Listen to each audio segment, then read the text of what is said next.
obstacle sports. When you Right. think about it, they're just very big obstacles. And in fact, some of the adventure races, even in the early days, included man-made obstacles, just like you would see today, different countries and different regions.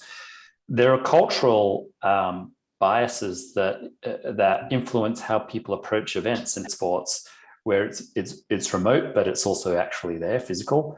Yeah. Presented an immediate opportunity. Spartan Race jumped on it.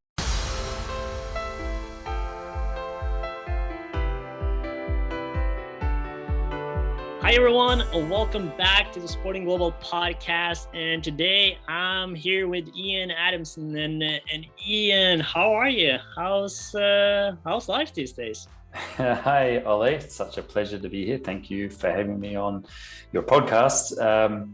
Yeah, things are going well. The sports that I'm working on are progressing, and we're making rapid movement towards all of our goals.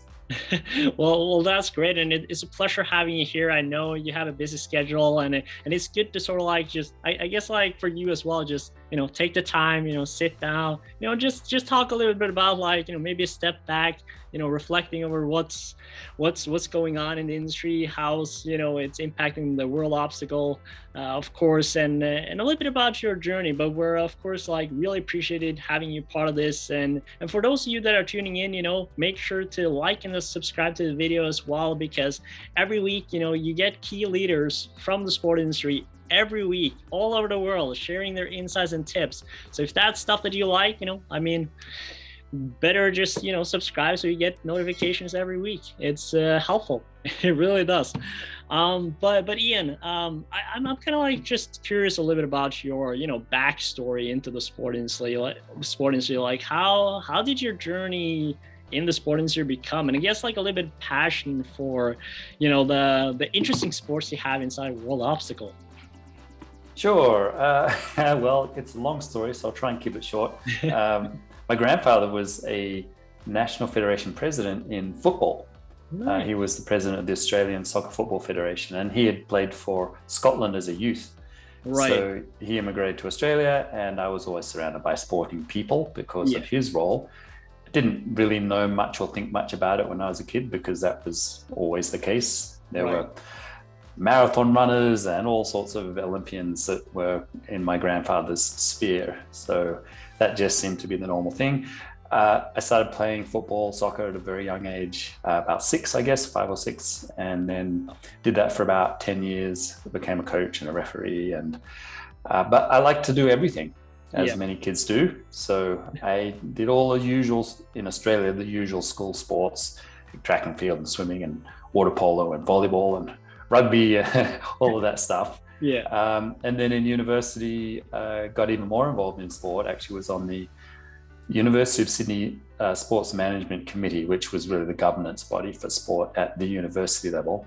Right. And we organized national championships and things. And at that time, I was really getting into canoeing.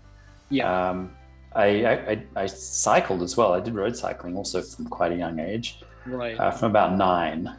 So I started competing young in many sports. The thing that really got my attention was actually the Olympic Games. I was a bit of a, I had the Olympic dream. But I was also pinging around between different sports, because I'd try something and I'd really like it, and then I'd see something else and I'd like that, and typical. And that kind of led to multi-sport, because if you add more sports, it reduces the number of people who can do it, which means it's easier to climb higher up the ladder. Right. And so I tried triathlon, obviously. And that, when it first started, it was quite small, so it was super fun. This is the early 80s. Sure. But I wasn't good enough. I couldn't swim fast enough. I couldn't cycle fast enough. I couldn't run fast enough. So I kept adding stuff. Around that time, adventure sports were getting quite popular in Australia and New Zealand, and then later on in France and the rest of the world. But that was adding more sports, which is good for me, because I was already kayaker with some pretty good, decent success at national level. And so that led me to adventure racing, which is really obstacle sports. When you think about it, they're just very big obstacles. And in fact, some of the adventure races, even in the early days, included man-made obstacles, just like you would see today in Spartan Race or Toughest or Strong Viking, or name any obstacle race, course race today, and that's what you'll see. And that was in the 80s. So I had an early exposure to obstacle sports and obstacles within sports at a young age, relatively, as a youth, certainly university age. Then I had a few careers. I was an engineer in the biomedical engineering space. I got a master's in sports medicine because that was related to what I was doing. But I really still wanted to be an athlete. Never made it to the games. I did made some national teams in canoe and kayak, and medaled in sailing, amongst other things. That's cool. But not at games. That was at world championship, of championship level. But still looking for the sport, right? Never really got to the sport that would work for me until adventure racing became a really big television sport. So it had some major international broadcasts for about 20 years, from the late 80s until the mid 2000s or late 2000s. It was very well watched. A lot of people weren't even born not today, who are participating in obstacle sports, but the viewerships were in the hundreds of millions globally. And that rivals, or it's more than watch broadcasts for obstacle course racing. Not as much as Ninja, because Ninja, as you can see, I don't know if people can see the screen behind me, but it's a picture of our Ninja World Champs. 1 billion people watch that globally in about 146 countries. So it's pretty big. So the Ninja end, the very short end and technical end of obstacle course racing or obstacle racing is huge in broadcast, but less in participation. So anyway, one thing led to another. I became a professional athlete because of the TV show competitions, which were very lucrative. We had great sponsorships. I got paid to race, kept prize money, got incentives and bonuses, and had a very comfortable career as an adventure athlete for almost 15 years. But that was not something I thought would last very long. And as soon as I made the switch to a professional athlete, I was immediately thinking of the exit strategy, which turned out to be event and television production. And so I started doing that quite early in my racing career, but my racing career kept going for another decade until I finally just had enough. It's hard. Being a professional athlete is really hard. And after about 15 years, I just decided to retire. And I retired after my last World Championship win, which was my 7th in that sport. Amazing. And I had been to the X Games a few times, which was super fun. Managed to get gold, silver, and bronze medals there. But at this point, I was fully fledged event and television producer, so I was just doing that. And that then led to other things, because my sponsors had been largely shoe companies like Nike and Salomon. And I then had a career, 7-year stint heading up product development, research, and education at Newton Running Company out of Boulder, Colorado. So I went full on into the shoe industry. That I was still doing the event production, and eventually the full circle came back, and I got back into sports governance because my friend Joe DeSena, who founded Spartan Race, suggested that I look at least at the possibility of Spartan Race becoming an Olympic sport. Now that actually can't happen because they're a brand. And Joe, I'd actually produced or directed Joe's first race when he was still in finance and back in 2001. And we knew each other before that. So we'd cross paths a lot. We became quite good friends. And I directed his first race, Expedition BVI, in 2001. A colleague of ours, a mutual friend who was also worked with Joe for many, many decades, Colin McManus, suggested that I assist him with the idea of the Olympic kind of dream. And I, being someone with the Olympic dream, I thought, oh, this sounds great. I also thought, after circling back and trying to reconnect to my old Olympic colleagues, I rapidly came to the conclusion and had it confirmed that a brand cannot be a sport. A sport is not a brand. And so commercial interests are actually in conflict, have a huge conflict with the structure of sport, which is non-profit, democratic, federative, and exists not for its own gains, but only to represent the needs and the interests of the community in the sport. Correct. Now, old school sports didn't exist as a sport. So there were lots of good events and shows, Ninja Warrior, Sasuke, Spartan Race, Toughest, Viking, Strong Viking. So all of these things existed. What didn't exist was the sport itself. So I basically told Joe what the facts were about the structure of sport and recommended that he did not pursue that as Spartan Race because he would have to dismantle his own company to do it. But be Ironman of the obstacle, if you like, so Ironman is a brand within that has triathlon, but it's a brand. It's a for-profit commercial interest, and it's not the sport. The sport is run by the International Triathlon Union, so ITU runs it. They're the sporting organization. And with that understanding, Joe said, "Great, that sounds cool. You keep doing what you're doing if you want to do it, and I'll keep what I'm doing, and we'll all come back together at some point."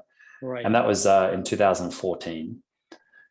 So 8 years later, here we are, and I've just been working away for the past several years to build the actual sport. And that's a pretty heavy lift. It takes most sports 30 plus years to become a sport and then get recognized as a sport, and even longer to get medal events. And there's some very good precedents for that. Surfing was founded in 1964.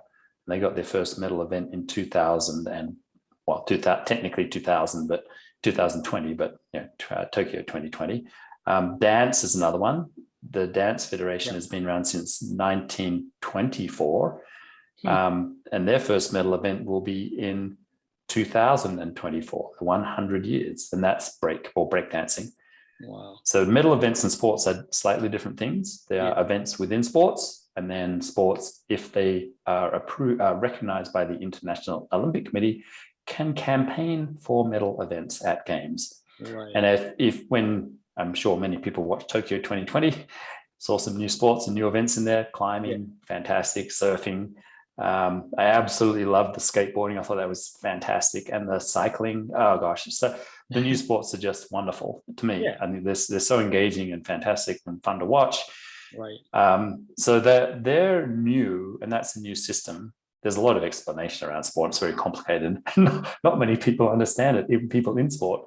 But getting medal events is quite good because it gives exposure to the sport and some validity, and people like to watch stuff. So it's not everything. I mean, there's lots of sports that are huge with lots of money that have nothing to do with the Olympics.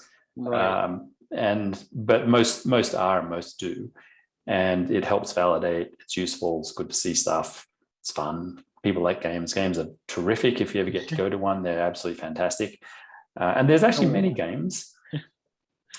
There's regional games. So you can see games all over the place, all recognized by the International Olympic Committee. Southeast Asia Games, the countries in Southeast Asia. Quite big. I think it's the biggest in terms of the number of sports, 56, I believe, 56 sports. We've had medal events, Obstacle. So our organization, World Obstacle, and our members have had medal events in games. So we had 6 medal events in the Southeast Asia Games in 2019. And they were all obstacle sport events, 100 meters, 400 meters, relays, men, women, 5K, that kind of stuff. And that's very progressive because we only formalized in 2018, and we got approved for medal events and had medal events in 2019. And I'm not sure that's ever been done, to be honest. Anyway, so we're fairly far along. We believe we've been told we've satisfied all criteria for recognition as a sport.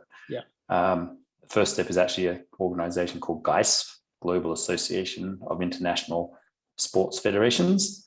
And that leads directly into the next step, which is recognition as an Olympic sport.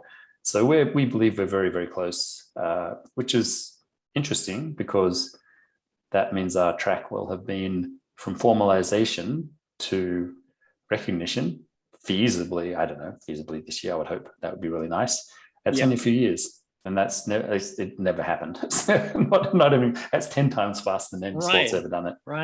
No, that's crazy. I mean, like, I'm just sitting here listening, and there's so much just context around it that it's just I think a lot of people that are not like really like into that kind of like Olympic bubble, like the requirements, the expectations, like the reality of like all the steps and stones that you have to like, go through. I'm just like sitting here learning. So I was like, where am I going to angle this? Where do I go from here?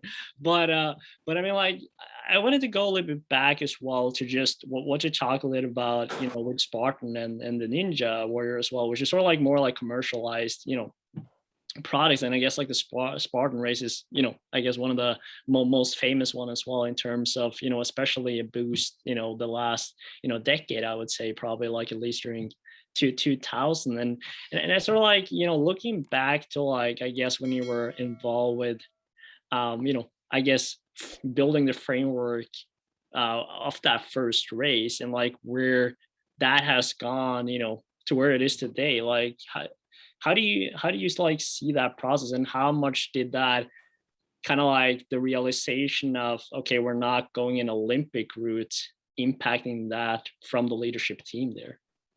Oh, Spartan Race? Yeah. Yeah, I don't know a whole lot about the internal workings of Spartan Race, but my observation is that they're quite happy being the dominant commercial brand globally, and they're good at it.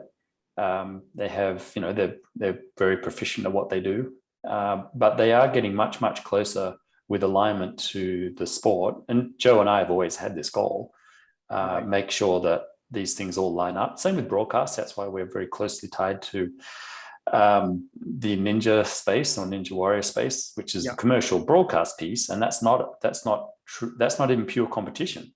Right. Spartan Race products are competition. And a huge amount of not competition as well, especially the Tough Mudder end, because that's participation, which is necessary and important and wonderful. And that is part of sport. You don't have to compete to be in a sport. Pure sport, by definition, is competition. But that doesn't preclude or ignore the fact that most people simply don't compete or don't really care that much about competition. Right. A lot of people like to watch, which is great. It's like Ninja Warrior. Warrior, yeah. I mean, like Ninja Warrior. It's a TV show, but it is a competition. It's technically it's a TV show competition because there's winners and people and losers and prizes and. But it's not sport for many reasons, because it's produced, which means that when you watch a 1 hour show, which is actually like 42 or 44 minutes, they shoot that show for, the whole thing end to end is probably days, but the actual shoot can be 10, 12 or more hours. And they distill that down because they edit it because they want to show just the best stuff. Right.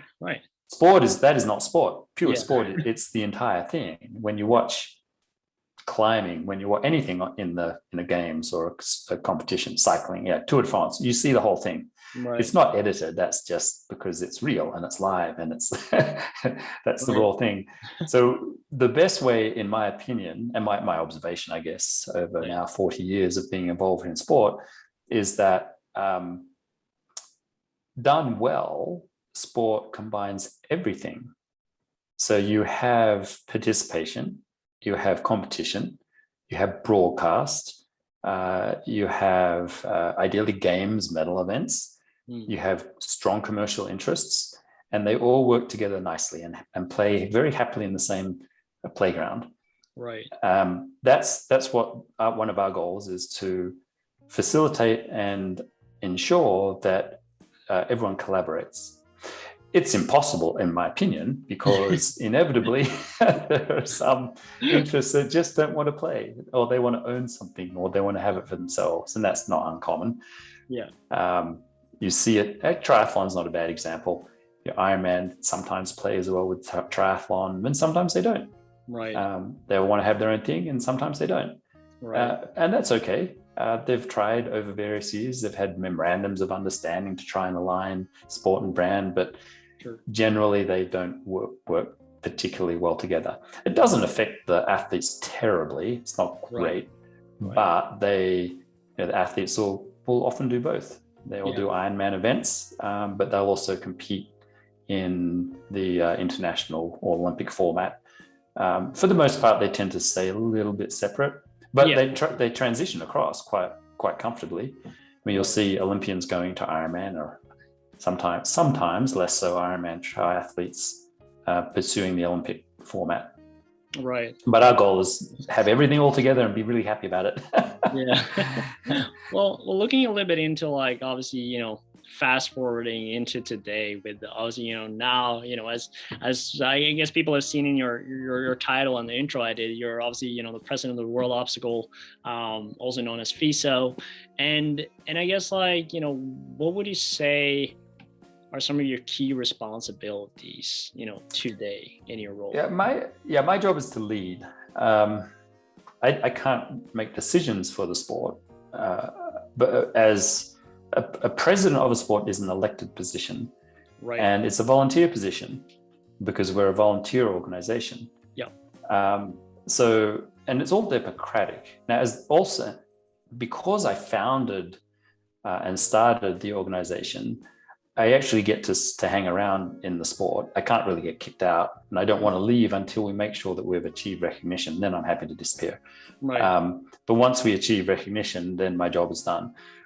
We've seen problems with some sports where there's an endless rotation of people leading, and they lead in different directions, and that can upset the trajectory of the sport. That's a terrible idea. Right. I've seen it happen. I've been involved in sports where that's happened, and it doesn't work out very well. Right. So we've been learning from our experience and our colleagues' experience, gathering people together who believe in obstacle sports and the power of what it does for people, because we want to make better people ultimately. And if they stick around and they don't get paid because it is volunteer, that means that they're really passionate about it. Right. The ones that want to get paid or have a commercial upside, they are pursuing things for their own gain, not for the benefit of the community, and that is not what sport does. Right. So you'll see various brands and commercial interests that are private companies that claim that they're sport, or they look like sport, or try to look like sport, and are quite devious in the way they present themselves.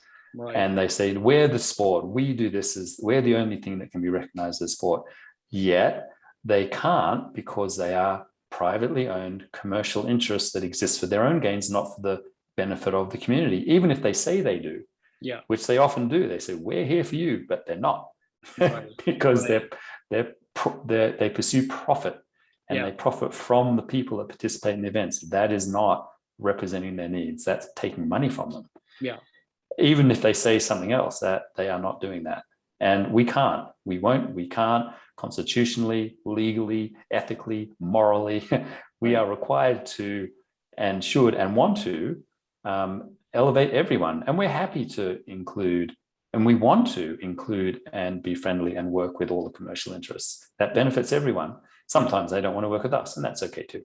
Right. And I guess like from the journey though that you were talking about as well, that your stages as well that you were talking about, of like, okay, you're creating something new here, and you have like these requirements and sort of like steps that you have to go through, and considering that process has gone a lot faster than you expected, then how do you kind of like, just how is, I guess, like that speed boost impacted the way, I guess, your roadmap, I guess, in a sense, and your decision process? Because then with the recognition that you're talking about, and sort of like having that championships, the medal events, right, then the commercial side of things also are starting to approach, right? Yeah, I look at sport, apart from its goals of what it should do, creating a structure and the systems to ensure that there's a legacy that maintains the goals. If you look at the very, very highest level of the goal of sport, our sport specifically, we want to make better humans. And to do that, you need to get in front of lots of people so they can see it. Then create an aspirational space, meaning something that they look at and they go, oh yeah, I could aspire to that. It has to be a bit more than aspire, and I'm borrowing someone else's language, but you then need to inspire them So the Olympics is the Olympic Games is quite a good example. People see it and they're all excited, right? So that's the aspirational part. And some people get inspired to do something. So they see whatever their sport is on at the games, and then they get off the couch and they go and do it. So that's inspiration to perspiration. So aspiration, inspiration, perspiration. That's quite a nice thing. And the more people that see it and the more people that are inspired, the easier it is to make people, or not make, but inspire them to actually do something and make them a better person. And that's fitness and health and mental wellness and things that make people better people. Right. And put their focus towards something that is quite productive.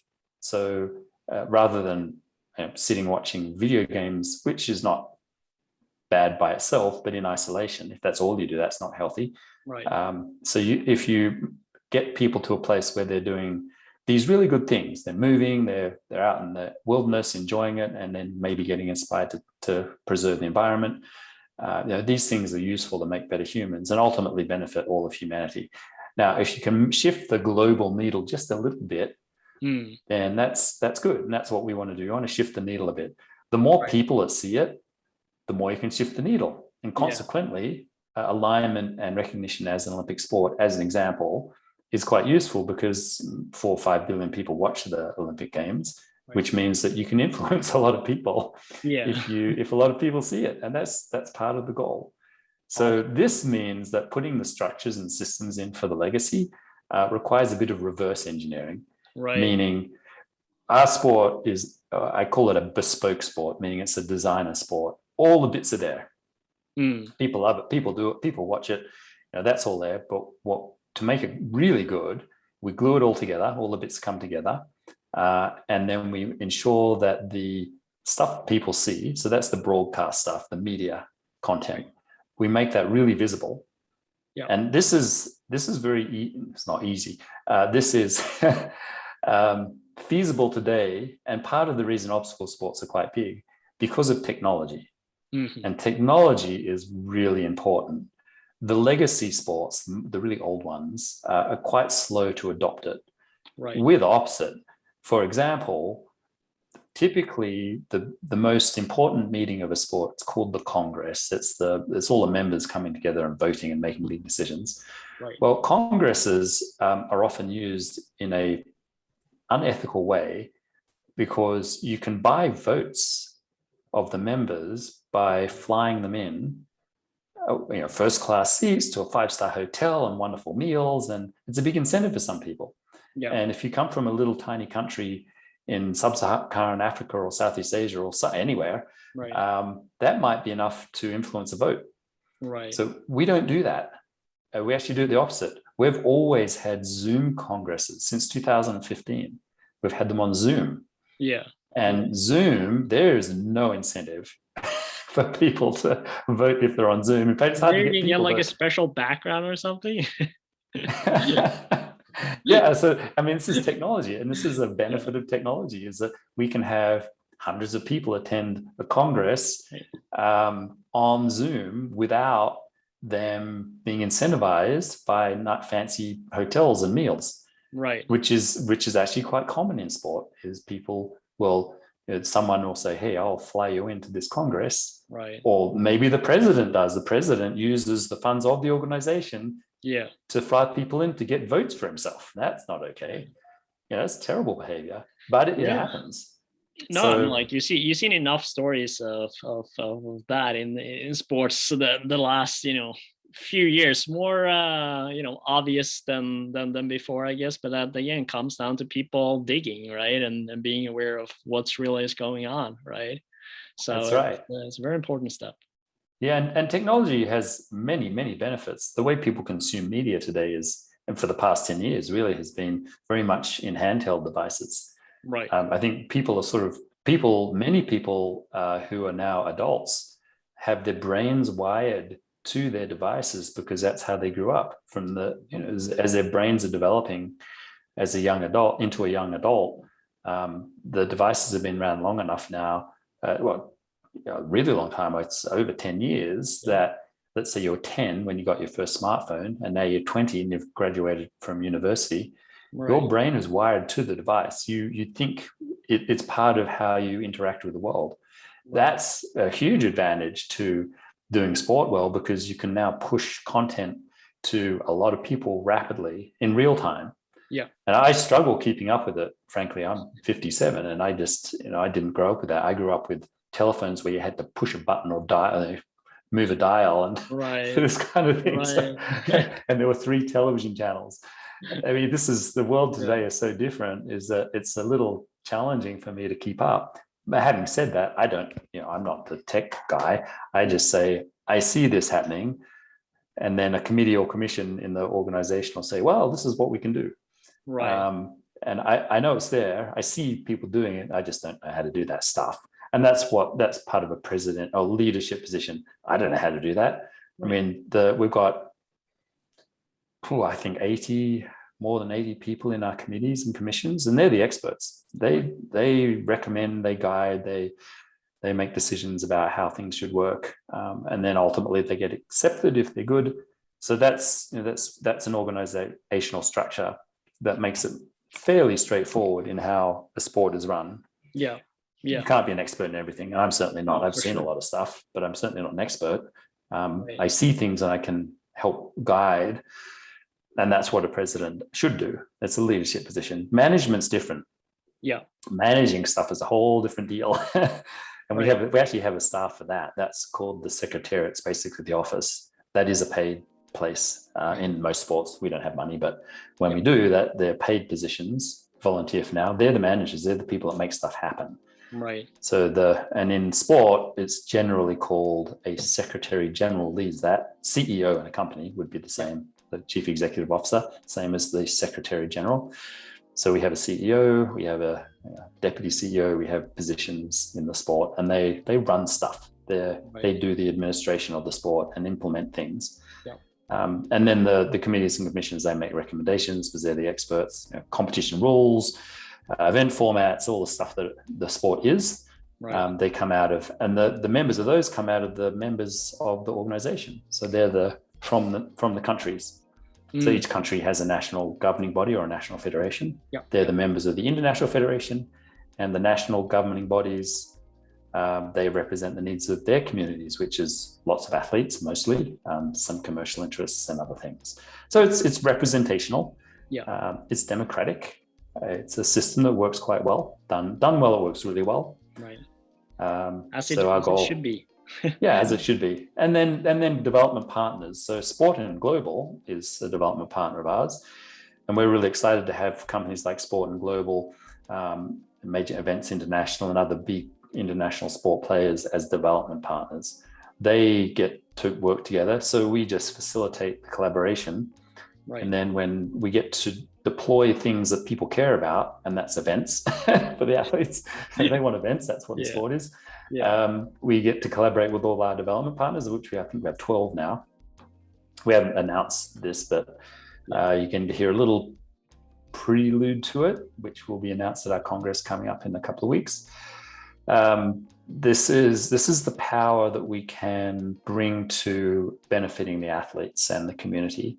And what they care about is they care about events. They want them to be safe. They want them to be fair. They want them to be cheap, accessible.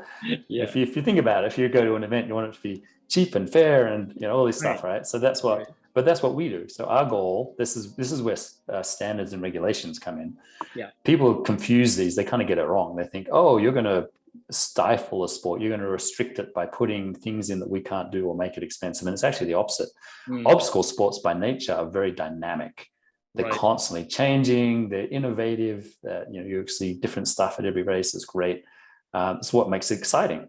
Right? So part of our goal is to ensure that that's always the case, that there's constant change and innovation. Anyone can do anything anytime. You invent an obstacle, fantastic, go for it. What we do is make it, so our regulations are about things like safety, and that's medical, health, injury. Safety is super important. So we have strict regulations or guidelines at the moment, but they become an international standard very, very soon.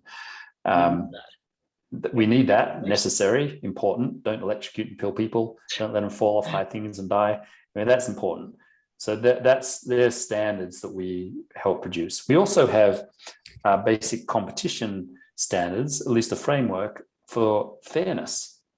Right. Fairness is a big deal. And in obstacle course racing, where there's lots and lots, there can be many people with lots of obstacles, it's sort of hard to follow. Sometimes, and it's quite difficult to judge and officiate on the obstacles themselves in the way it's done in most competitions and most brands. It's actually a terrible problem. So fairness becomes a big deal.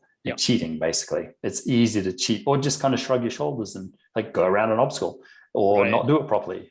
And that creates a challenge. So we've come up with the system that we've been testing now since 2017. And it culminated in the Southeast Asia Games when we had the medal event. So we implemented the rules, the basic rules for fairness at the Southeast Asia Games medal events. And they started actually in the US at the US National Champs, but now it's become fairly widely accepted by the national federations who are all testing it and guiding how those rules actually work at the end point. And it takes years. So we are now quite a few years in on those rules. European champs are next. They're implementing the rules. The Asia champs have already done it. Asia Pacific champs have already done it. The Americas have been doing it quite soon. I think by the end of next year, the competition rules for fairness will be fairly well established. Right. At least for the sport. Brands, of course, have their own rules, and that's fine. But it's like Ironman versus ITU. Their versions of triathlon have different rules, as they should. They're different things, right? Spartan Race has their rules. Toughest has their rules. Songwagon has their rules. Right. They all have their own rules. Great. That's fine. But there are things that you can do to make it much easier to judge and much fairer and safer, actually, for the athletes.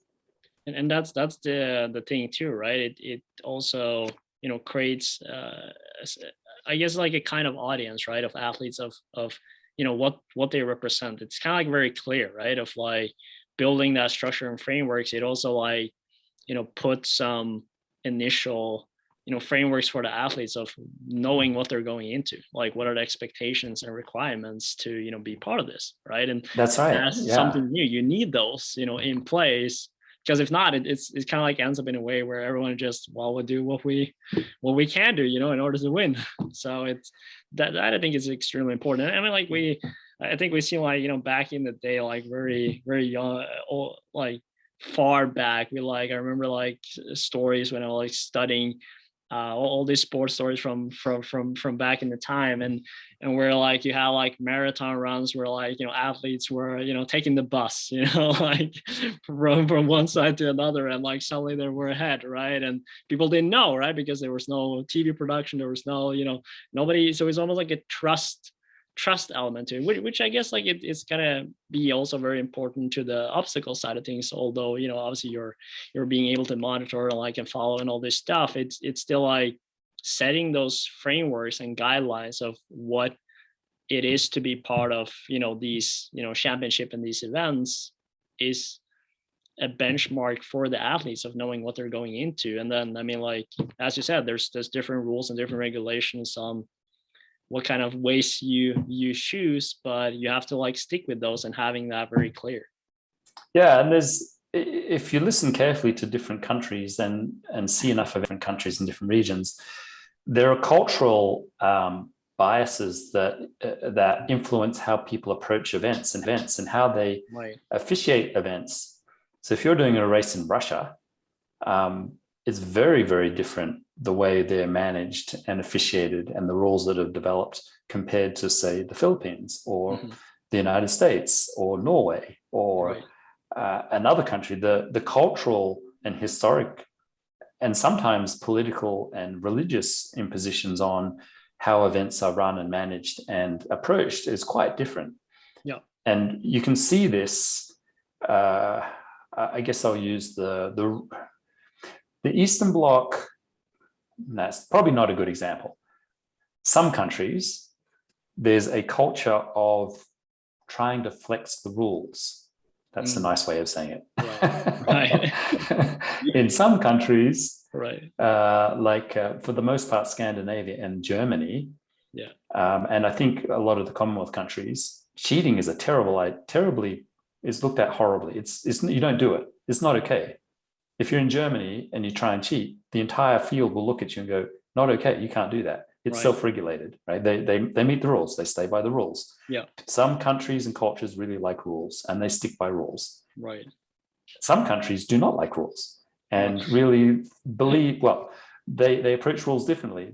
They view rules as loose guidelines. Yeah, yeah. And that's a different approach. So knowing that, and that varies across the entire world, and continents have different approaches to how they approach rules.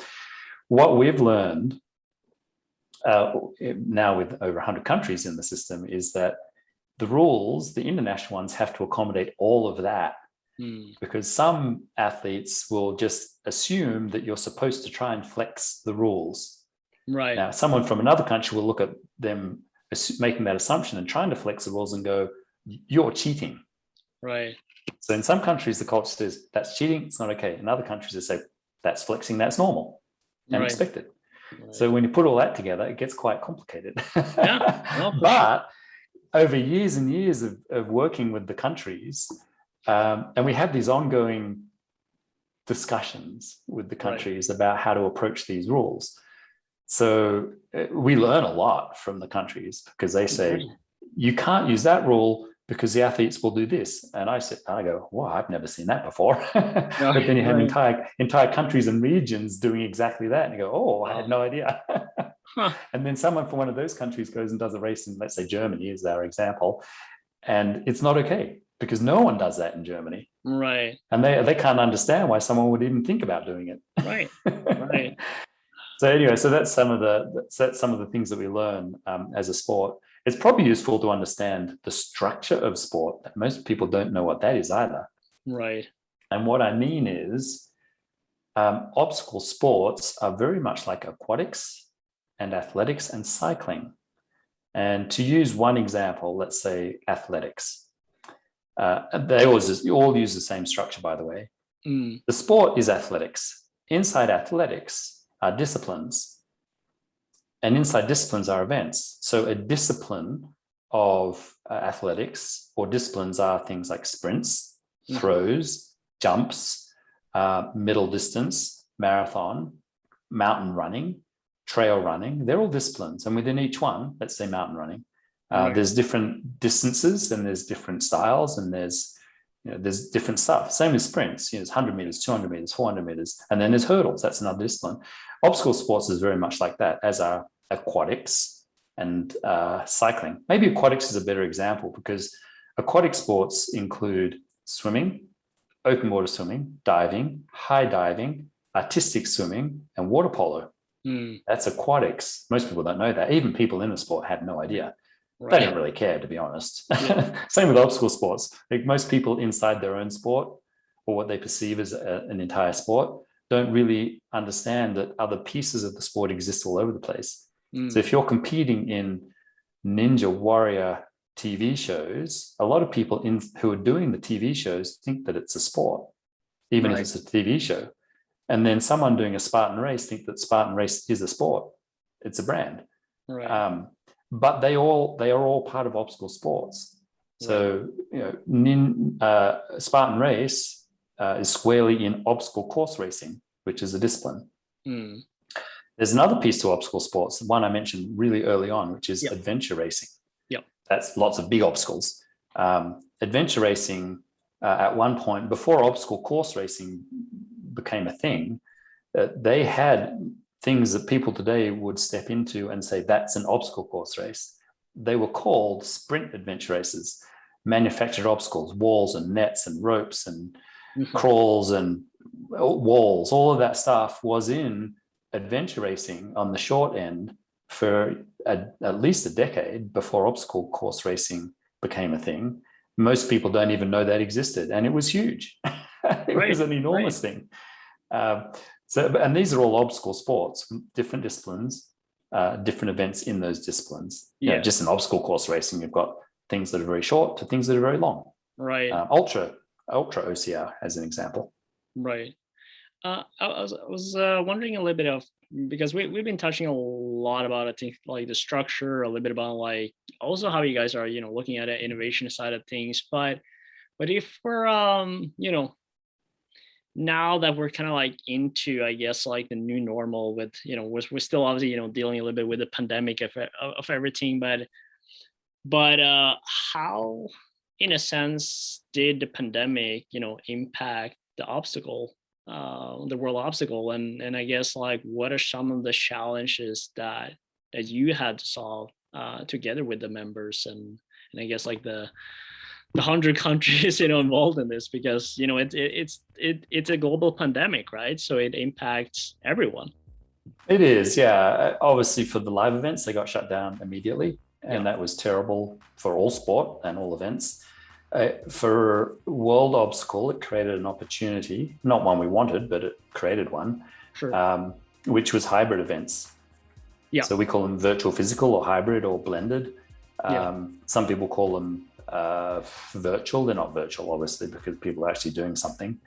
But that became immediately obvious that we should do that. Fortunately, we'd already been working on something quite similar, because we understood that for inclusivity and democratization of sport, it means that everyone should be able to do it from anywhere. And that's not the case with sport, because if you're from a poor country, it's unlikely you can travel or even have equipment to train to do lots of sports.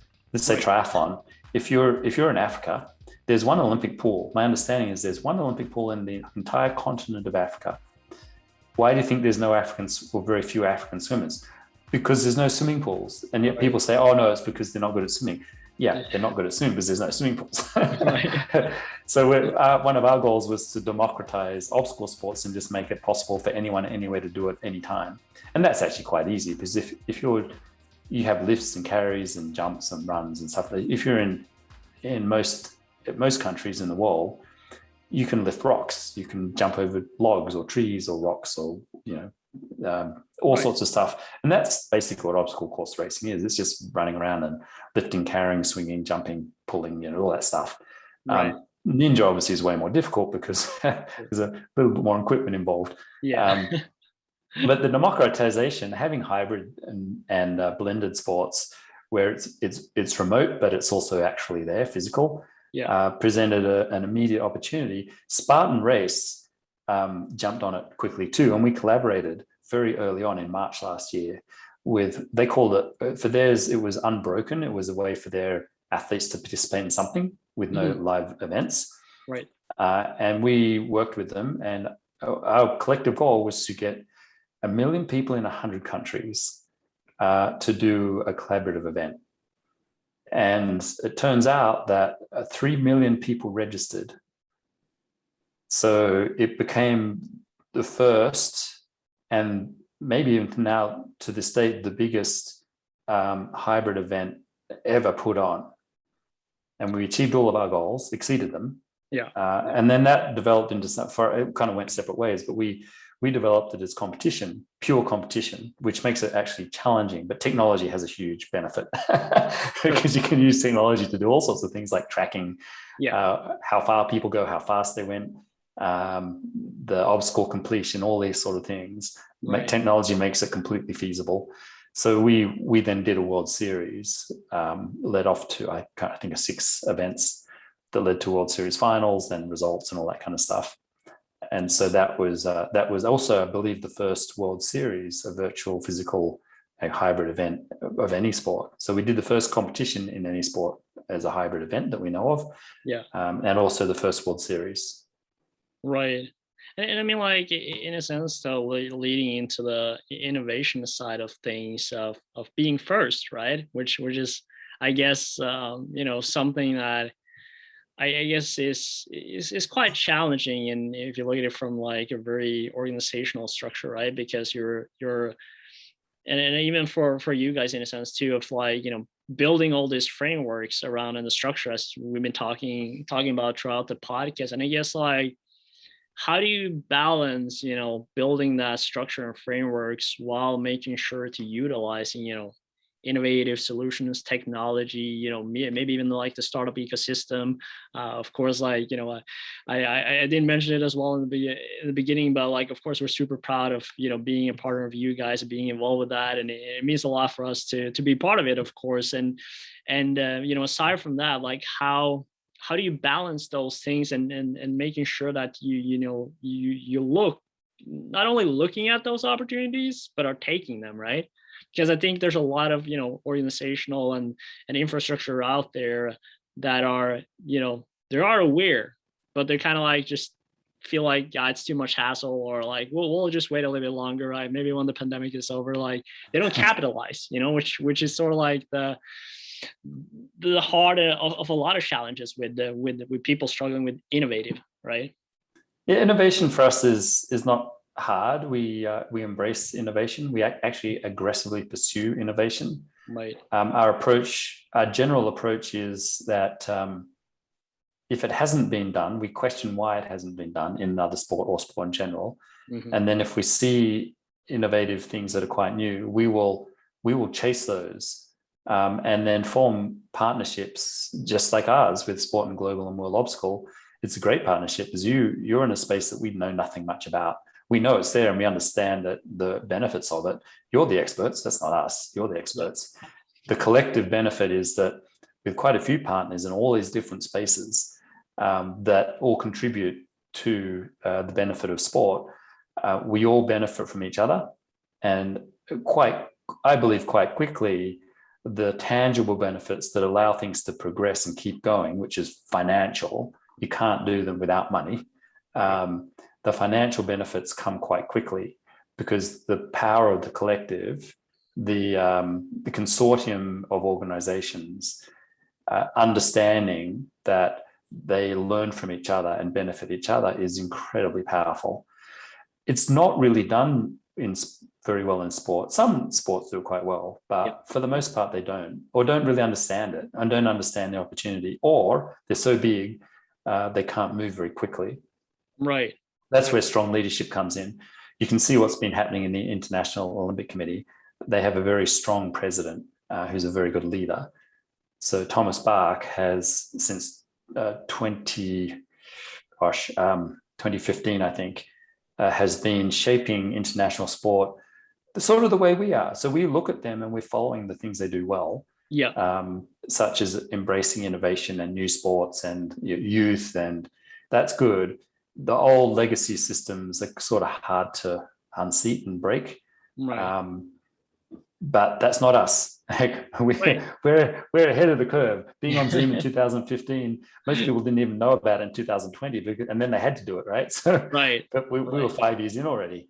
So these are things that we've already done, and it's the same as the membership structure for federations. Ours is all on technology platforms, right? And a lot of sports are still using paper. I've been to world championships and things where it shocked me that people had clipboards and paper.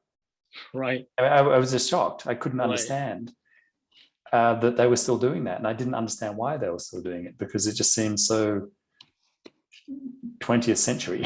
Right. So we will always look to the benefits. And I think here's the thing that has made us quite rapid in our progression. Yeah. We know that technology changes incredibly fast. If you follow Moore's law, which most people should know about, if they don't, it's the capability or speed of technology doubles every 18 months and halves in price every 18 months. Right. Moore's law has been in effect since technology really kicked in the 1980s. Yeah. It has not failed us yet. So every 18 months, technology gets twice as good and half as expensive. Right. And we know that. So knowing that every 18 months there's something new will be twice as good and half the price. Yeah. We know that every 18 months we should be looking for the new technology, or constantly looking for it. Right. Constantly. And that's how to address today's world. Is just always look for the change, embrace it and look for it. And many other sports and organizations are quite resistant to change. Right. Which I think is that's that's not a good outcome for them. Right. And I guess like, but it leads it also to the stages, right, of like, innovation in terms of early adopters, right? Of like, most people are afraid of the risks associated with, innovation, right? Because like the big what if, right? Of like, well, what if it fails? What if it doesn't work, right? What if it, does? But I think like a lot of people just, want to be certain, right? They kind of like just waiting for that confirmation that, and I'm not gonna go, too personal on this, but it's like, I don't know how many times like I've been compared to LinkedIn, and I'm not saying that's wrong, but it's also like, LinkedIn has 10,000 staff, we're like, 3-4 people. So I'm not saying like we can do stuff, and we will do stuff, and we do it a lot faster than most people, right? But we also have to like reality check, right? Of like, where can things go, and where is that, reasoning of when do you join in, right? And taking that, risk. And then of course from our side and innovation side, and I guess like from your side too, with partnerships, is like, how do you, limit those risks, and making sure that the benefits and the long-term benefits that is part of it, like is creating value for, wherever goal, world obstacle has, obviously in this situation, right? Yeah, it's a good question. Most people obviously are not the early adopters. That's why they're early adopters, because there's not many of them. Right. The way I approach adopting technology is, the risk is not that it would fail or it didn't turn out. The risk is that it did succeed, but you didn't get in early enough. Right. That's a bigger risk. I mean, you can try all sorts of stuff, and if it doesn't work, fine, you move on to something else. There's no downside to that, really. There's a big downside to not addressing it or not trying it. If you don't try, not trying something is a terrible mistake.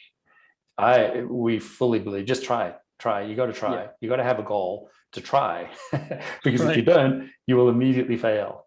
Yeah. Not trying is failure.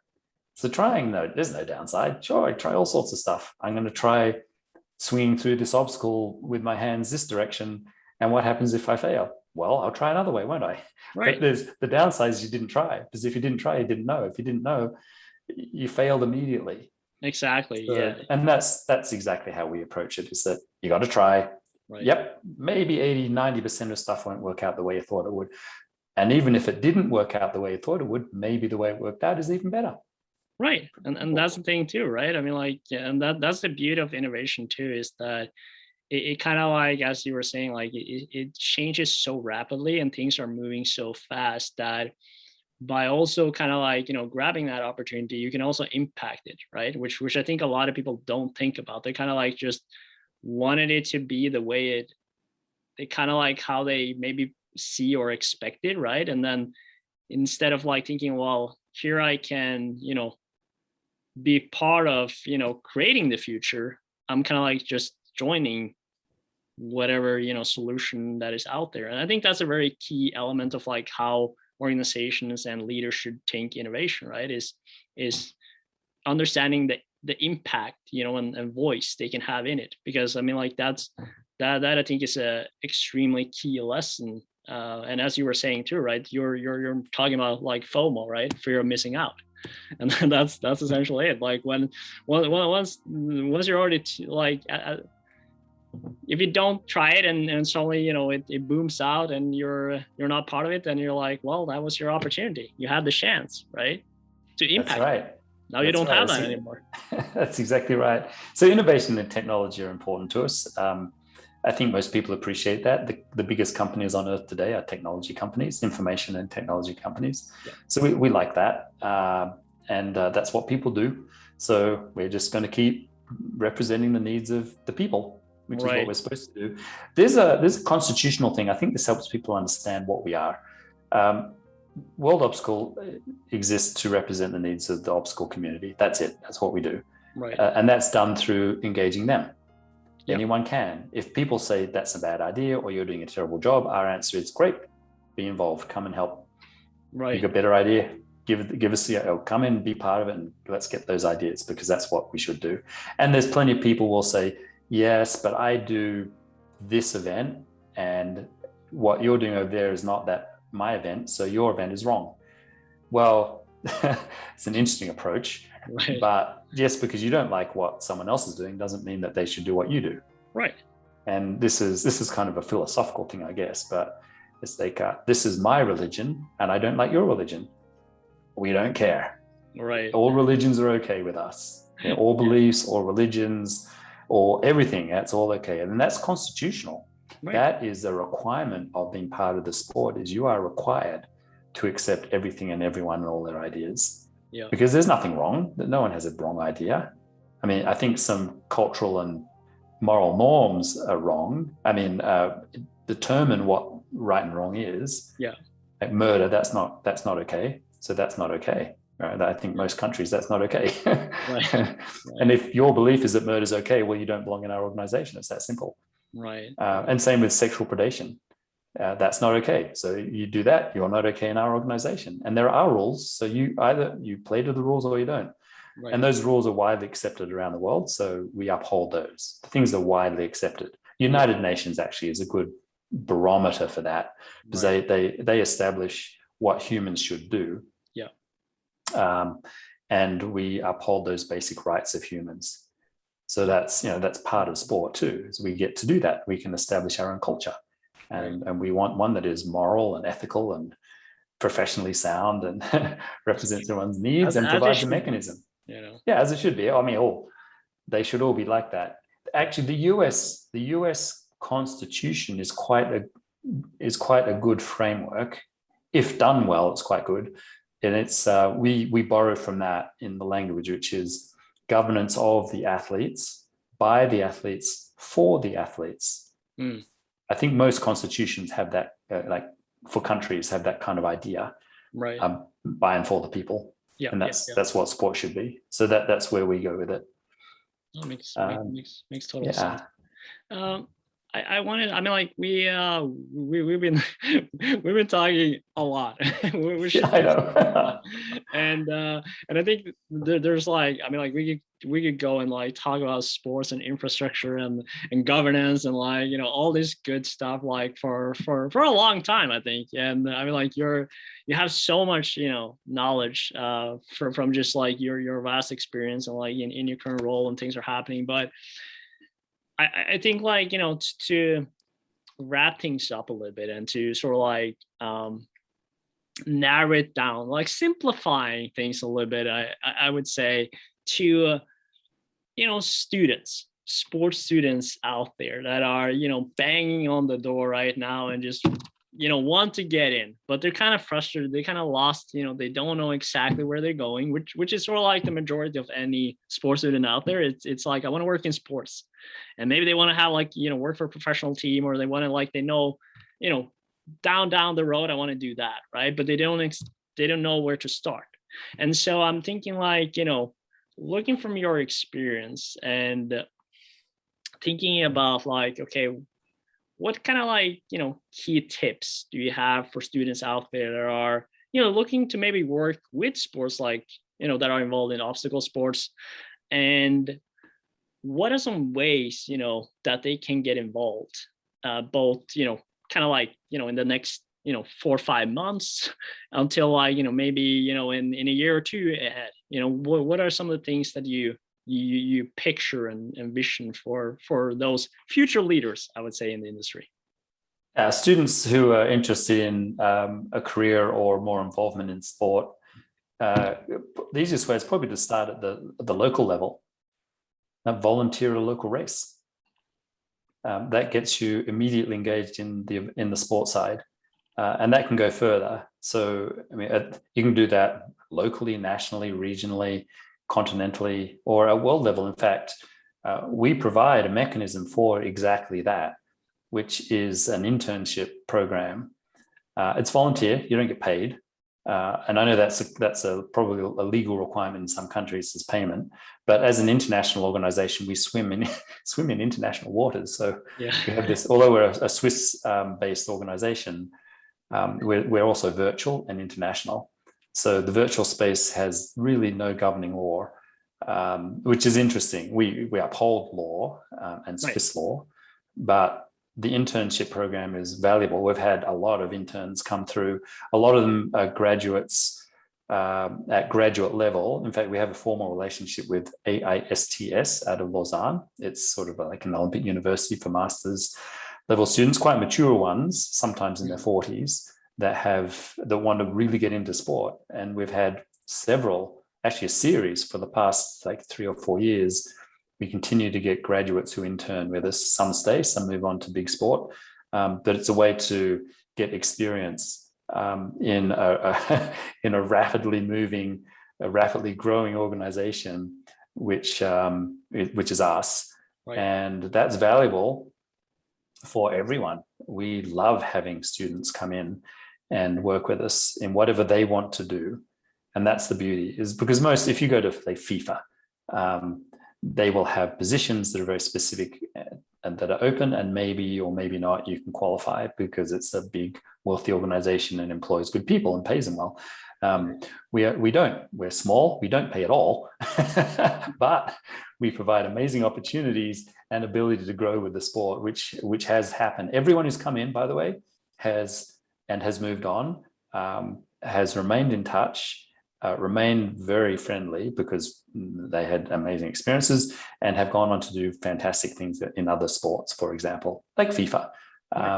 And this is one of the values and abilities for students. If anyone wants to approach us and has an idea that they would like to spend some time working at World Obstacle or working with World Obstacle, the time requirements are entirely up to the person. If they want to spend an hour a day, a few hours a week or more, great.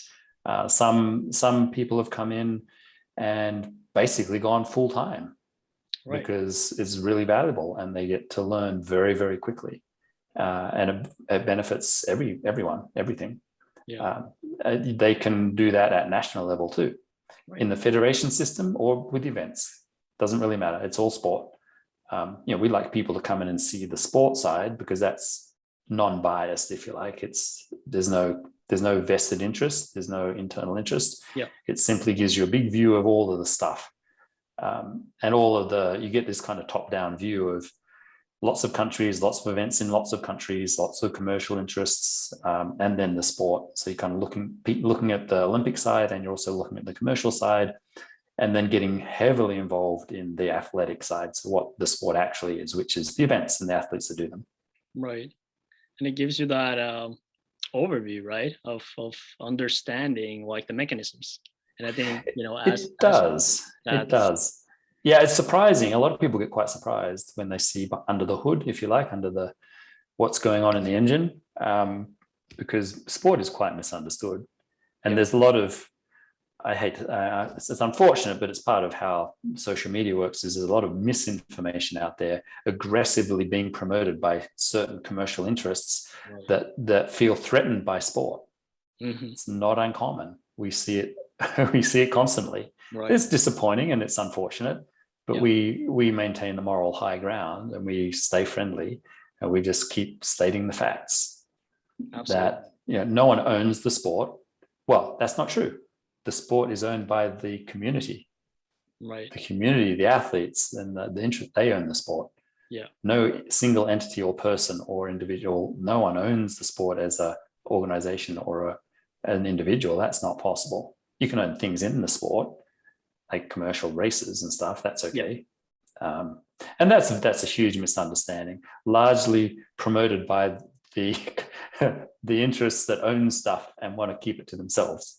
Right. It comes down to the personal interest and belief, right? And as you're saying, misunderstanding, right, and misinformation. And I mean, like, for any student out there, right, interested to get their foot in the door, like understanding the mechanisms, like, I guess picking your brain a little bit too, that's always an option too. Get like some insights and tips.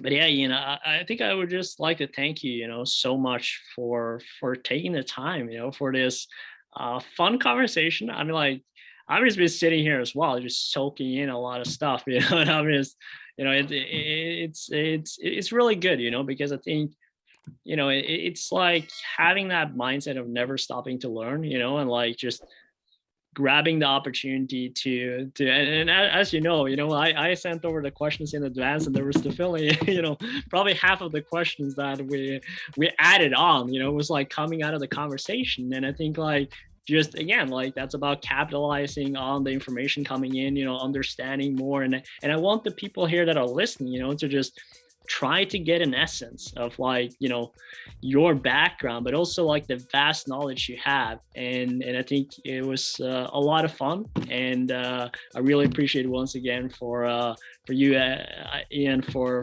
taking the time. And for those of you, that have been part of this, already, and staying all the way at the end, make sure to like the video if you haven't, subscribe as well to the channel, and sign up at SportIn Global if you haven't, and make sure to follow FISO inside the SportIn Global platform. So with that, Ian, thank you so much for taking the time. And it's my pleasure. Final remarks. I do have one, actually. It's kind of closing the loop.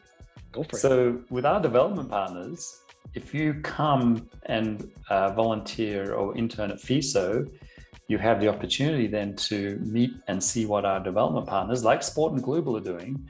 And that is always a feasible pathway to an actual job.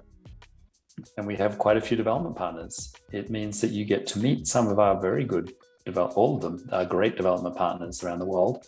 And they're real paying jobs that after understanding and working in sport for a while, you get a leg up and possibly into one of these other organizations.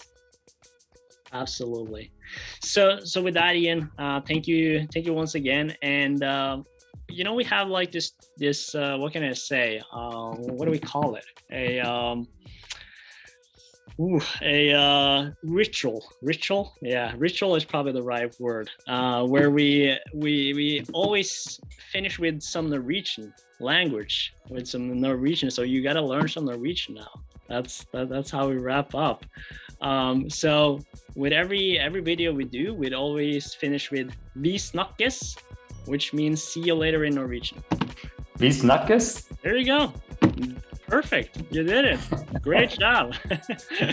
All right. Thank you so much, Ian. Thank you, Ole. Thank you, everyone. Enjoy your day, and we'll talk very soon. Perfect. Bye-bye.